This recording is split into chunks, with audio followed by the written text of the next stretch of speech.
ನಮಸ್ಕಾರ ಸ್ನೇಹಿತರೆ, ಜ್ಯೋತಿ ಚಾನಲ್ಗೆ ಸ್ವಾಗತ. ಸ್ನೇಹಿತರೆ, ಭರತ ಹುಣ್ಣಿಮೆ ಅಥವಾ ಮಾಘ ಹುಣ್ಣಿಮೆ ಅಂತ ಕರೀತಾರೆ. ಇದು ಯಾವ ದಿವಸ ಬರ್ತಾ ಇದೆ, ಹುಣ್ಣಿಮೆ ತಿಥಿ ಯಾವಾಗ ಪ್ರಾರಂಭ ಹಾಗೂ ಅಂತ್ಯ, ಇದರ ವಿಶೇಷತೆ ಏನು, ಏನೆಲ್ಲ ಮಾಡಬೇಕು ಎಲ್ಲವನ್ನು ಕೂಡ ಇವತ್ತಿನ ವಿಡಿಯೋದಲ್ಲಿ ತಿಳಿಸ್ಕೊಡ್ತಾ ಇದ್ದೀನಿ. ಇದೇ ಫೆಬ್ರವರಿ 1ನೇ ತಾರೀಕು ಬೆಳಗಿನ ಜಾವ 5:59 ಭರತ ಹುಣ್ಣಿಮೆ ತಿಥಿ ಪ್ರಾರಂಭ ಆಗ್ತಾ ಇದೆ. ಇನ್ನು ಮುಕ್ತಾಯ ಆಗ್ತಾ ಇರುವಂಥದ್ದು ಫೆಬ್ರವರಿ 2ನೇ ತಾರೀಕು ಬೆಳಗಿನ ಜಾವ 3:37 ಮುಕ್ತಾಯ ಆಗ್ತಾ ಇದೆ. ಅಂದರೆ ಸಂಪೂರ್ಣ ಹುಣ್ಣಿಮೆ ತಿಥಿ ಬರುವಂಥದ್ದು ಭಾನುವಾರ ಆಗಿರೋದ್ರಿಂದ, ಆ ಇಡೀ ದಿವಸ ಹುಣ್ಣಿಮೆ ತಿಥಿ ಇರೋದ್ರಿಂದ ನಾವು ಭಾನುವಾರನೇ ಈ ಭರತ ಹುಣ್ಣಿಮೆಯನ್ನು ಆಚರಣೆ ಮಾಡಬೇಕಾಗತ್ತೆ. ಇದನ್ನು ಮಾಘ ಹುಣ್ಣಿಮೆ ಅಂತ ಕೂಡ ಕರೀತಾರೆ. ಇದರ ವಿಶೇಷತೆ ಏನಪ್ಪ ಅಂತ ಹೇಳಿದ್ರೆ, ಈ ದಿವಸ ವಿಷ್ಣು, ಸೂರ್ಯ ಭಗವಾನ್, ಅದೇ ರೀತಿ ಶಿವನ ಆರಾಧನೆಯನ್ನು ಈ ದಿವಸ ಮಾಡೋದು ತುಂಬಾ ವಿಶೇಷ.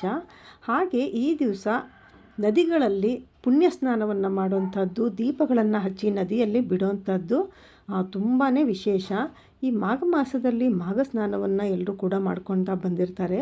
ಆದರೆ ಯಾರಿಗೆಲ್ಲ ಈ ಪುಣ್ಯಕ್ಷೇತ್ರಗಳಿಗೆ ತೆರಳಿ, ಅಂದರೆ ಆ ನದಿಗಳಲ್ಲಿ ತ್ರಿವೇಣಿ ಸಂಗಮ ಆಗುವಂಥ ಆ ನದಿಗಳಲ್ಲಿ ಯಾರಿಗೆಲ್ಲ ಸ್ನಾನ ಮಾಡೋದಕ್ಕೆ ಸಾಧ್ಯ ಆಗಿರೋದಿಲ್ವೋ ಅವರು ಕಡೆ ಪಕ್ಷ ಈ ಹುಣ್ಣಿಮೆಯ ದಿವಸ ಯಾವುದಾದ್ರೂ ನದಿಗಳಲ್ಲಿ, ಅಂದರೆ ಸಂಗಮ ಆಗುವಂಥ ಒಂದು ನದಿಗಳಲ್ಲಿ ಹೋಗಿಬಿಟ್ಟು ಈ ಒಂದು ಪುಣ್ಯ ಸ್ನಾನವನ್ನು ಮಾಡಿ ದೀಪವನ್ನು ಹಚ್ಚಿ ಅಲ್ಲಿ ಆ ನೀರಿನಲ್ಲಿ ಬಿಟ್ಬಿಟ್ಟು ಪೂಜೆಯನ್ನು ಮಾಡಿಕೊಂಡು ಬರುವಂಥದ್ದು ಅತ್ಯಂತ ಶ್ರೇಷ್ಠ. ಈ ದಿವಸ ಪುಣ್ಯ ಸ್ನಾನವನ್ನು ಮಾಡೋದು ಬಹಳನೇ ಒಳ್ಳೆಯದು.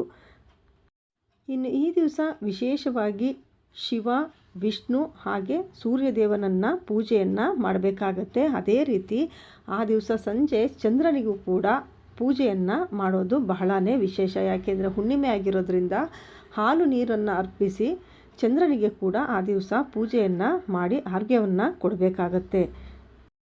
ಇನ್ನು ಈ ದಿವಸ ವಿಷ್ಣುವಿನ ಪೂಜೆಯನ್ನು ವಿಶೇಷವಾಗಿ ಮಾಡೋದ್ರಿಂದ ಆ ದಿವಸ ಸಾಧ್ಯವಾದರೆ ಭಗವದ್ಗೀತೆಯನ್ನು ಪಾರಾಯಣವನ್ನು ಮಾಡುವಂಥದ್ದು ಬಹಳನೇ ಒಳ್ಳೆಯದು ಅಂತ ಹೇಳ್ತಾರೆ.